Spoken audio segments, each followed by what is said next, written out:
پیش ہے احمد حمیش کی کہانی بے زمینی۔ موجود آج تک اس مرغی کے بارے میں کیوں سوچتا ہے جو گردوارہ روڈ کی ٹریفک میں گم ہو گئی؟ وہ محض اندر ہی اندر غالباً اتنے ہی فاصلے تک حیران ہوگا جہاں تک اس نے مرغی کو بھاگتے دیکھا تھا، یا اگر لوگ جاننا چاہیں کہ مرغی سے پہلے بھی کوئی منظر بنا تھا تو یہ موجود کی یادداشت پر منحصر ہے۔ فی الحال اس کی آنکھیں گلی کے اتنے حصے میں کھلی ہیں جتنا بصارت کے سرے سے جڑا ہوا دروازہ۔ اس نے دروازے کو سخت حبس سے تنگ آ کر کھول دیا ہے۔ پڑوس کے مکان کی دیوار سے اوپر تقریباً 2 فٹ چوڑا آسمان نظر آتا ہے۔ اس کا مطلب یہ کہ گلی میں آمنے سامنے 2 مکان ہیں۔ جس مکان کے دروازے میں موجود گلی کی سمت جھانک رہا ہے اس کی مالک ایک خاتون ہے۔ وہ خاتون کے نزاعی اختیار سے معتوب ہے، لیکن جب وہ اس سے احتجاج کرتا ہے کہ وہ اسے کیوں نہیں دروازے سے آگے بڑھنے دیتی، وہ آگے کھلے آسمان کو دیکھنا چاہتا ہے۔ خاتون اور اس کے اختیاری نمائندے آسمان کی سمت پردہ ڈال دیتے ہیں۔ موجود اس صدماتی دروازے کے حبس سے اکتا کر انہیں کوستا ہے۔ اس درمیان خاتون کا پالتو کتا یوں ہی بھونکنے لگتا ہے۔ کچھ ماہ پہلے جب وہ پلا تھا تو اسے مناسب غذا نہیں دی گئی۔ ناقص گوشت کے بغیر ابالے گئے ٹکڑے اسے بے وقت ڈال دیے جاتے، دودھ یا چھاچھ بالکل نہیں، لہٰذا اسے کھجلی ہو گئی۔ انسانی تعلق کی تکرار، بس ایک حکم کی تعمیل کہ دروازے کے پاس پڑے رہو۔ موجود یہ سوچ سوچ کے کڑھتا ہے کہ اس نے گھر میں رہنے والی زبان کیوں نہیں سیکھی۔ خاتون مطمئن ہے کہ موجود کے پاؤں اب کبھی نہیں بھٹکیں گے۔ پنڈلیوں سے ناف تک تعلق کی شاطرانہ نگرانی۔ دروازے میں پڑے پڑے اسے کئی بار غیر مرئی ٹھوکریں لگتی ہیں۔ جواب میں وہ بولنا چاہتا ہے، خاتون اس کے منہ پر ہاتھ رکھ دیتی ہے اور خود قہقہے لگاتی ہے۔ موجود کو باور کرایا جاتا ہے کہ سین کا مطالبہ فضول ہے۔ 3 سال بعد بھی وہی جنوبی شہر، کوئی خاص تبدیلی نہیں ہوئی۔ بس یادداشت میں گردوارہ روڈ جو دلی میں ہے یا 3 سال قبل جو منظر بنا تھا، اس وقت تو وہ ایک غیر اختیاری سلسلہ ہوگا، ایک سرے سے پہنچ کر دلی اور ایک سرے پر پاکستان کا ایک شہر گجرانوالہ، جب اس سلسلے میں گمشدہ مرغی شامل نہ تھی۔ وہ اپنے ایک کرسچین دوست رحمان پال کے گھر میں صبح کی چائے پیتا ہے، کچھ پیسے جیب میں ڈال کر قریبی ڈاک خانے کی سمت رخ کرتا ہے۔ گورنمنٹ کالج کے پلے گراؤنڈ کو پارک کر کے درمیان میں یہ ارادہ کی واپسی میں وہ پروفیسر علی عباس سے بھی حسب معمول مل لے گا، جہاں کونے والی بلڈنگ کے ٹاپ پر سیمنٹ سے بنا ہوا ہوائی جہاز دکھائی دیتا ہے۔ ڈاک خانے سے لوٹتے ہوئے جیب میں 12 پیسے بچ گئے۔ آڑتیوں کے پختہ مکانوں کی رو سے گزرتے ہوئے وہ ایک اخروٹ والے کو روک کر 12 پیسے کے 4 اخروٹ خریدتا ہے۔ ایک اخروٹ کو پتھر سے توڑ لیتا ہے، ابھی ایک کھا لیں، بعد میں باقی 3۔ رو کے چوتھے مکان کے دروازے پر ایک 7-8 برس کا بچہ بالکل سادہ سی چپ لیے کھڑا ہے، دھلا ہوا خاکی نیکر اور نصف آستین کا بش شرٹ۔ ہو سکتا ہے بچہ اس مکان کے اندر رہتا ہو، لیکن دروازے پر کھڑے ہو کر موجود کو اس کا اس طرح پکارنا گویا وہ گمشدہ ہو یا وہ اس مکان میں نہیں رہتا۔ پھر بھی موجود اس بچے کی طرف سرسری دیکھتا ہوا گزر جاتا ہے۔ ممکن ہو بچہ اس کے ہاتھ میں اخروٹ دیکھ کر اس سے مانگنا چاہتا ہو۔ نیم رحم طلبی اور بھولپن یا ایسی ہی کچھ ملی جلی کشش۔ موجود اس رو کے کئی مکانوں سے گزر کر اس کشش کو ضرور محسوس کرتا ہے، لیکن غور نہیں کر پاتا۔ یہاں تک کہ رو ختم ہوتے ہی اس بچے کی آواز بھی نہیں سنائی دیتی۔ بہتر ہے کہ وہ اسے بھول جائے۔ رحمان کی بیوی نے دوپہر کا کھانا تیار کر لیا ہوگا۔ ممکن ہو کھانا کھاتے ہوئے اسے وہ بچہ اچانک یاد آ جائے۔ اب تو اس کی آواز بھی گم ہو گئی، وہ دوبارہ اس سے نہیں ملے گا۔ مٹھی میں بچے ہوئے 3 اخروٹ، بھوک اور دھوپ کی مار اسے اخروٹ کی یاد دلاتی ہے۔ وہ مٹھی کھولتا ہے لیکن مٹھی بالکل خالی۔ کہیں اخروٹ سیمنٹ کے ہوائی جہاز والی بلڈنگ کے پاس تو نہیں گر گئے؟ پاؤں تلے گزرتی ہوئی کولباری سطح بالکل ویسی ہی ہے، لیکن یکایک اس کا چونک جانا کہ واپسی میں سیمنٹ کے ہوائی جہاز والی بلڈنگ نظر نہیں آئی۔ گجرانوالہ کی بجائے وہ ایک گدلے نالے کے رخ پر کھڑا ہے۔ کچھ دیر غور کرنے پر اسے پتہ چلتا ہے کہ پاکستان اس کی یادداشت سے 1 سال پیچھے چھوٹ گیا ہے۔ صبح اس نے رحمان کے گھر کی بجائے لداخ بودھ وہار دلی کی کینٹین میں چائے پی۔ کینٹین کے مالک لداخی نے اس سے چائے کے پیسے نہیں مانگے، بلکہ اس نے موجود کو ایک روٹی بھی کھانے کو دی۔ مگر اس سے ایک ٹکڑا بھی نہیں نکلا گیا۔ لداخی روٹیوں میں بڑا مردہ قسم کا روکھا پن ہوتا ہے۔ لداخی بھکشو دن میں 2 بار گوتم بدھ کی سنہری مورتی کے سامنے سر جھکاتے ہیں۔ اس کے برعکس موجود کو دن میں کئی بار باقاعدہ غور کرنا پڑتا ہے کہ صبح کی چائے اسے کہاں ملے گی، دوپہر کا کھانا اسے کون کھلائے گا، اور رات کو بھی روز کی طرح فاقہ کرنا پڑے تو وہ دلی میں کتنے دن رہ پائے گا۔ کتنے دن؟ اس شدت سے آئندہ کا خیال آتے ہی وہ اپنے سامنے کے رخ پر گدلے نالے میں گنداب کے بہنے کا شور سنتا ہے۔ یہ نالا آگے کچھ دور پر دریائے جمنا سے جا ملتا ہے۔ ایک بڑے شہر کی غیر شعوری حکمرانی اسے بڑے بہاؤ کی طرف لے جاتی ہے، اور یوں تو کسی بھی شہر کا نالا پیدل نہیں چلتا، مگر موجود کو گردوارہ روڈ تک پیدل جانا ہے۔ کچھ یوں ہو جائے کہ موجود کے آگے دھوپ کی چمک کے ساتھ سڑک پر کپکپاتی جھلسن تھوڑی دیر کے لیے سمندر کی ساحلی دھند میں بدل جائے، ہوا میں بھی نمی آ جائے، منظر بدلتا ہے۔ مسٹر چاولہ کی فیملی اوسن کرلیسٹ کے کسی فلیٹ میں آ گئی ہے۔ ان کے ساتھ مراکش سے آئی ہوئی ٹورسٹ عورت نازلی نور بھی ہے۔ فیملی اس سے کرایہ نہیں لیتی، وہ کرایہ دے بھی نہیں سکتی۔ اس کے پاس کچھ نظمیں اور کہانیاں ہیں۔ ان کے عوض اگر معاوضہ دینے والے کچھ میگزین معاوضہ دے دیں تو وہ مہینہ ختم ہوتے ہی نیپال چلی جائے گی۔ اس سے ملنے والے سین پر شک کرتے ہیں کہ وہ محض بدحالی کا ڈھونگ رچائے ہوئے ہے۔ اس کے برعکس موجود اس کی ٹورسٹ وضع میں دلچسپی لیتا ہے، اور وہ موجود کی سادگی میں مثلاً اس تک پہنچنے کے لیے فلیٹ میں لفٹ کی سست رفتار بڑی کارآمد ہے۔ اتنا موقع مل جاتا ہے کہ وہ لفٹ میں لگے ہوئے آئینے میں اپنا چہرہ غور سے دیکھے۔ اس طرح وہ کچھ ایسا تاثر پیدا کر لے گا گویا وہ نازلی نور پر اپنے کسی تازہ فیصلے کو حاوی کر لے گا۔ لفٹ تیسرے حصے میں رک جاتی ہے۔ گیلری میں وہ کرتے کی جیب سے رومال نکال کر چہرے پر جمی ہوئی سمندری نمی کو پونچھ لیتا ہے۔ ہر چند کی وہ پسینہ پونچھتا ہے، پھر بڑے اعتماد سے ڈور نمبر 6 پر کال بیل کے بٹن پر شہادت کی انگلی رکھتا ہے۔ مرکزی دائرے میں جو شیشہ لگا ہوا ہے اب اس سے نازلی نور کے چہرے کی سنمیات جھانکے گی۔ وہ بالکل غیر اصطلاحی مسکراہٹ سے موجود کی صحت پوچھے گی، جواب میں وہی ٹوٹی پھوٹی انگریزی کا استعمال، پھر بھی ایک قریب آنے والی مانوس اجنبیت میں غیر معمولی دلچسپی۔ بس اتنا کافی ہے۔ دونوں ایک دوسرے کے مافی ضمیر کو سمجھ رہے ہیں۔ اس دوران بے خیالی میں ایزی چیئر پر بیٹھے ہوئے اس کے اسکرٹ کا ایک کونا ذرا ہٹ جاتا ہے۔ موجود کو اس کی سفید پنڈلیوں کا موڑ توڑ دکھائی دیتا ہے۔ البتہ جہاں کشش ثقل ہے وہاں تاریکی ہے۔ بہتر ہے فی الحال تاریکی ہی رہے، اور تاریکی میں ایک دوسرے کی زبانیں ڈوبی رہیں، کیونکہ وہ بڑے انہماک سے موجود کو پیرس سے ڈاک میں موصول ہوئے ایک حالیہ خط کا متن سمجھاتی ہے۔ خط میں اس کے کسی دوست کی خودکشی کے بارے میں اطلاع دی گئی ہے۔ خط کے ساتھ مرنے والے کی فوٹو بھی ہے، اس کی کچھ نظمیں بھی۔ وہ کوئی 1950 کے بعد کی نسل کا فرینچ شاعر ہے۔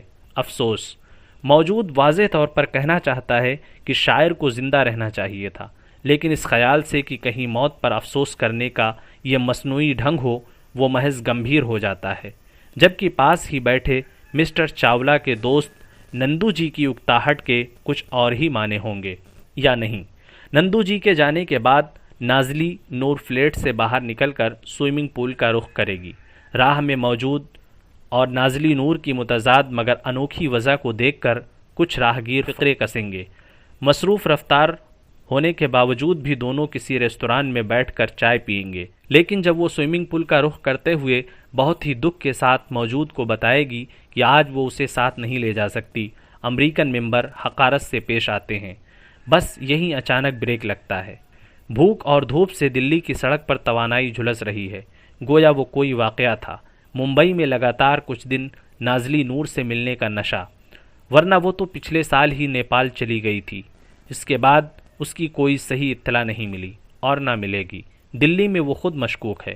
غنیمت یہ ہے کہ راہگیر اسے نیم پاگل سمجھ رہے ہیں، ڈبلیو ناتھ اسے محض اجاڑ سمجھتے ہیں، پھر بھی وہ ان سے حسب معمول ملے گا، اس ارادے سے کہ ہر ایک کے پاس اس کا حصہ ہے، وہ اسے حاصل کرے گا، خواہ حصہ دینے والا اسے بھیک سمجھ کر ہی کیوں نہ دے۔ بھائی ڈبلیو ناتھ صاحب، موجود کے اس طرح پکارنے میں یا دروازہ کھٹکھٹانے کے ڈھنگ میں تبدیلی نہیں آئی۔ اب یہ اتفاق ہے کہ دروازہ کھل جاتا ہے۔ ڈبلیو ناتھ دوپہر کی نیند سے اٹھ کر آنکھیں ملتے ہوئے باہر جھانکتے ہیں، یعنی نیچے ٹھہرو، آتا ہوں۔ آنا تو یقینی ہے، اس عرصے میں موجود اپنے چہرے پر فیصلہ کن بے چینی پیدا کر لے گا۔ تقریباً 15 منٹ انتظار کے بعد جب ڈبلیو ناتھ نیچے آتے ہیں تو وہ ان کے ساتھ ہو لیتا ہے۔ اب کوئی تعجب نہیں کہ وہ اس کا مزاج پوچھیں، مگر درمیان میں ایک الیکٹرک پول حائل ہے۔ گمان میں سنائی دیتا ہے، کیوں، کیسے ہو؟ وہ الیکٹرک پول کی آڑ سے اپنا چہرہ الگ کرتا ہے۔ تو یہ بات ہے، درمیان میں ڈبلیو ناتھ کے کوئی بے تکلف دوست آ گئے ہیں۔ ممکن ہو مزاج انہیں سے پوچھا گیا ہو، سنو ابھی وہ کارنر والے ٹیلی فون بوتھ پر مل جائے گی۔ دوست ایک غیر متعلق ڈبلیو ناتھ اپنے دوست کے ساتھ تیزی سے ٹیلی فون بوتھ کی طرف بھاگتے ہیں۔ خود موجود بھی رسمی طور پر ان کا ساتھ دیتا ہے۔ عجیب بات ہے، ٹیلی فون بوتھ میں ایک مرغی چھپی ہوئی ہے۔ مرغی دونوں کا ارادہ بھانپتے ہی ٹیلی فون بوتھ سے نکل کر فٹ پاتھ پر آ جاتی ہے اور ایک سیدھ میں بھاگنے لگتی ہے۔ دونوں اس کا پیچھا کرتے ہیں۔ اچانک وہ ایک جگہ ذرا رک کر اپنے پر پھیلاتی ہے اور اوپر 5 فٹ تک پھلانگ لگ جاتی ہے۔ اب دونوں فٹ پاتھ کے دو طرف سے اسے گھیرے میں لینے کی کوشش کرتے ہیں، مگر مرغی جو کافی چالاک ہے گھیرا توڑ کر دانستہ ایک الیکٹرک پول سے ٹکراتی ہے۔ دونوں کی غلط فہمی کہ ہو سکتا ہے مرغی کا دم پھول گیا ہو، لیکن خلاف توقع وہ بڑی مہارت سے الیکٹرک پول پر اپنے پر جھاڑتی ہے اور پھر فٹ پاتھ سے اچھل کر گردوارہ روڈ پر آ جاتی ہے۔ دونوں اس کے پیچھے دوڑتے ہیں۔ مرغی ٹریفک کو کچھ دور کراس کرتی ہوئی دکھائی دیتی ہے۔ دونوں بے چینی سے سر ہلاتے ہیں، یعنی اب وہ ہاتھ نہیں آئے گی۔ معلوم یہ ہوتا ہے کہ مرغی گمشدہ تھی۔ کب سے، یہ دنیا کے کسی آدمی کو معلوم نہیں۔ اس ایک ساتھ میں دنیا کے کئی بڑے شہروں میں بیک وقت مصروف ٹریفک کی غیر اختیاری اذیت میں کوئی نہ کوئی موجود گھرا ہوگا۔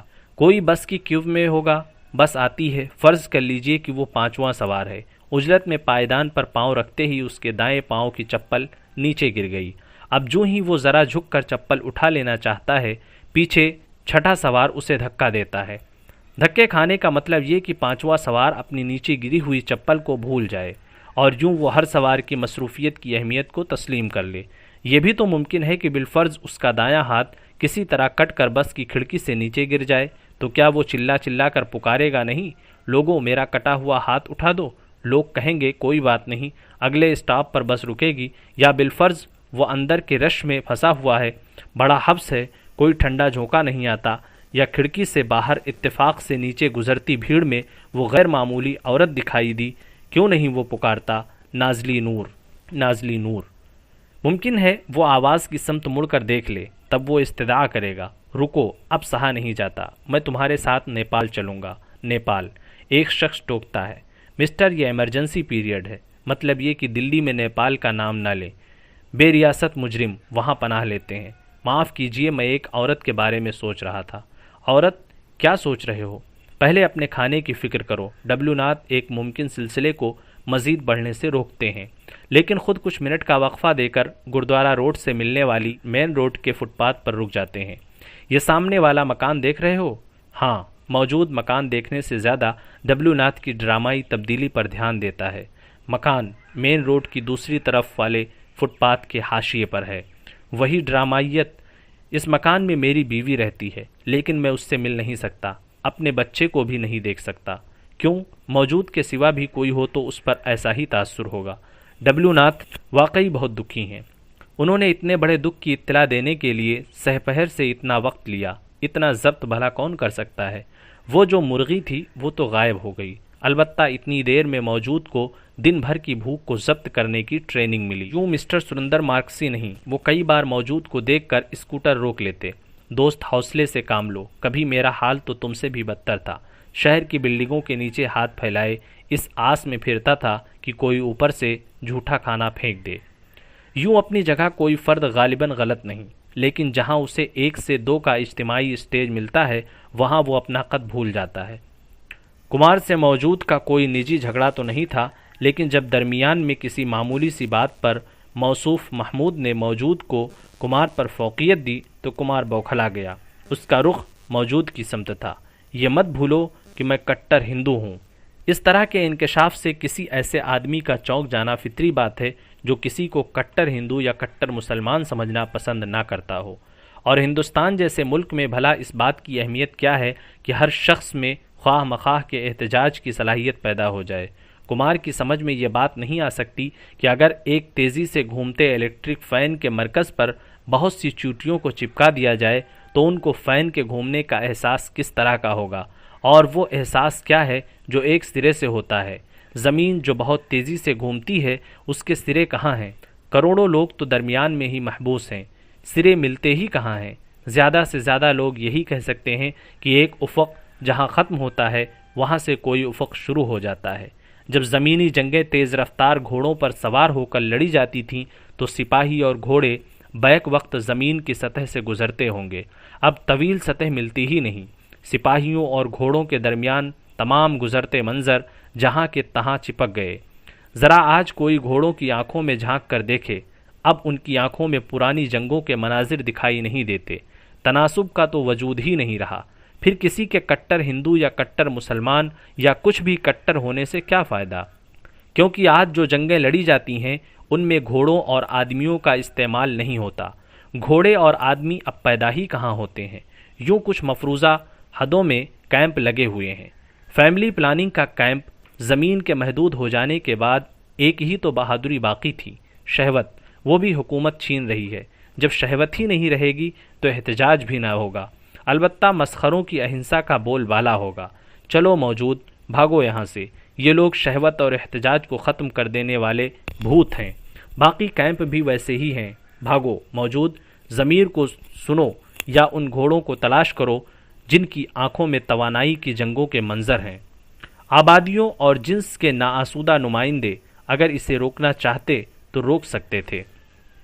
بس ایک ہی برجستہ پہچان فطرت کی ناآسودگیوں کو سمیٹ لینے کے لیے کافی ہوتی، مگر جب وہ ان سے اوجھل ہو جاتا تو وہ پچھتاتے کہ اب وہ نہیں لوٹے گا۔ اس کے چہرے پر مکان ہی تو نہیں لکھا ہے، لیکن جو کچھ بھی ہے وہ دوسروں کی بھول سے گزرا ہوا گمشدہ ناآسودگیوں کا نشان۔ پھر بھی یہ اندیشہ کہ ممکن ہو وہ پھر کسی وقت آبادی چھوڑ دے۔ اس کے باوجود جنوبی شہر میں 3 سال صرف ہو گئے، ایک ایسی خاتون کے مکان میں جس میں مرے ہوئے چہروں کا توہم جگانے کو کافی سامان ہے۔ خاتون کا مرحوم باپ کبھی کبھی اپنی بیٹی کے دماغ اور گلے میں سرایت کر جاتا ہے۔ اس کے گلے کی نسیں پھول جاتی ہیں، آواز میں مردانہ گرج، مگر کہیں چھپی ہوئی نسائیت آنکھوں کو نم کر دیتی ہے۔ پھر اسے یاد آ جاتا ہے کہ اس کے باپ کی انجمن میں اختری بائی کی جوانی گزری۔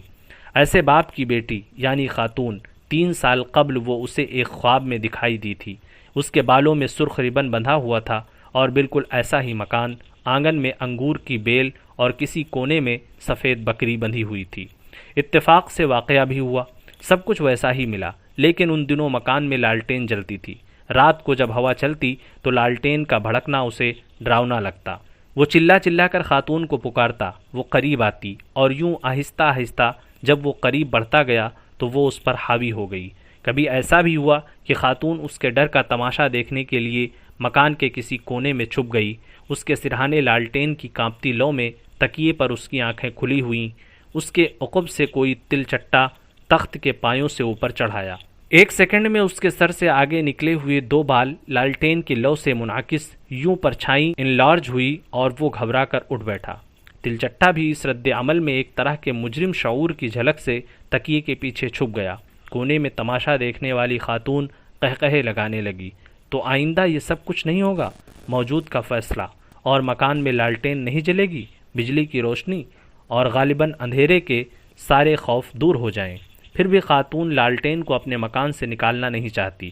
اس کا مشاہدہ کہ بجلی کی روشنی مکان میں رہنے والوں میں مروت کم کر دیتی ہے۔ تم سمجھتی ہو کہ میں تمہارے مکان کو چھوڑ کر پھر کہیں چلا جاؤں گا؟ موجود خاتون کو ایک ایسی بات سمجھانا چاہتا ہے جو خود اس کے بس میں نہیں۔ خاتون اپنی جگہ پر اٹل، تم اندھیرے اور روشنی کے فرق کے باوجود بھی اس مکان میں ہی رہو گے۔ یہ مکان جسے تم میرا کہتے ہو، حالانکہ یہ ہر آنے والے کا مکان ہے، یہ اور بات ہے، جو پہلے آیا اور رہنے لگا اسے مالک کہا جانے لگا۔ اس طرح موجود لاجواب، گویا باہر سے آنے والا ہر ایک اگر مکان میں جگہ لینے کے مفروضے کو مان لے، خواہ اولیت کے لیے جہد کرے یا کسی کمتری کی بنا پر بھاگ جانا چاہتا ہو، اصل حق پھر بھی باقی رہے گا۔ دور ازکار مکاری ہر ایک کو استعمال کر لیتی ہے، لیکن خود استعمال نہیں ہوتی۔ راستوں پر انگنت عورتیں چیخ کے کسی نہ کسی مفہوم میں چیخ رہی ہیں۔ کئی عورتیں بغیر مکان، ہاتھوں میں غیر مرئی باورچی خانے لیے کھڑی ہیں اور ان کی روایتی انگلیاں غیر مرئی آٹے گوندھ رہی ہیں کہ کوئی آئے اور انہیں نسبتی رشتوں سے پکارے، مگر کوئی نہیں، کوئی آئے گا بھی کیوں؟ راستوں میں سب کی بھٹکی ہوئی آسودگیاں جلا وطن۔ اس کے باوجود بھی اپنی موجودگی کا سکہ بٹھانے کے لیے مکان کی مالک خاتون اور اس کے نمائندوں کو تابع کرنا چاہتا ہے۔ اسے یقین ہے کہ آہستہ آہستہ وہ خاتون کو اس کے ماضی سے علیحدہ کر دے گا۔ ضد اور حسد کی اس تکرار میں ایک وقت ایسا آتا ہے جب دونوں ایک دوسرے کے خلاف تبدیل ہونے لگتے ہیں۔ خاتون مکان کے آنگن میں دیواروں تک پھیلی ہوئی انگور کی بیل کو کاٹ دیتی ہے، یہ جانتے ہوئے کہ بیل سے کیا فائدہ، بیل میں انگور نہیں لگتے، پرندے فضول ہی آ کر بیٹھ جاتے۔ اب بیل کٹنے کے بعد وہ نہیں آتے۔ سفید بکری بھی گھر سے غائب ہو گئی۔ محض خاتون کا پالتو کتا بھونکتا ہے، اسے کسی جگہ بیٹھنے کی ٹریننگ نہیں دی گئی، یوں وہ جہاں بیٹھتا پہلے پنجوں سے اسے کھرچ لیتا، نتیجے میں اس پر مار پڑتی۔ آخر میں نہ جانے کیا سوچ کر اس نے موجود کے کمرے کو چن لیا۔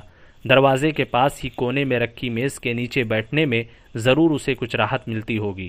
پہلے دیر تک وہ اپنی گردن کو کھجاتا، پھر پنجوں سے کچے فرش کو کھرچ کر وہاں گڈھا کر لیتا، محض اس میں دبک کر بیٹھنے کے لیے، گویا اس طرح کوئی اسے وہاں سے اٹھا نہیں سکتا۔ مگر وہیں کونے میں موجود کا اٹیچی کیس بھی رکھا تھا، جو کسی نہ کسی معنی میں کتے کے درمیان حائل ضرور تھا۔ غالباً اسے اپنا جسم پھیلانے میں دشواری محسوس ہوتی، لہٰذا جس قدر وہ گڈھے میں پھیل کر سونا چاہتا، اتنے ہی تناسب سے وہ موجود کے اٹیچی کیس کو پرے ڈھکیل دیتا، یہاں تک کہ کبھی دروازہ کھلے رہنے کی صورت میں اٹیچی کیس چوکھٹ سے لڑھکتے رہ جاتا۔ چوکھٹ سے آگے گلی، اور گلی جس سے آگے بھی ایک گلی، اور اس سے آگے بھی کئی گلیاں، ان سے آگے کوئی سڑک، اور ان سے ملی ہوئی کئی سڑکیں، اور ایسے کئی سلسلے، یعنی پچھلی تمام گمشدگیاں۔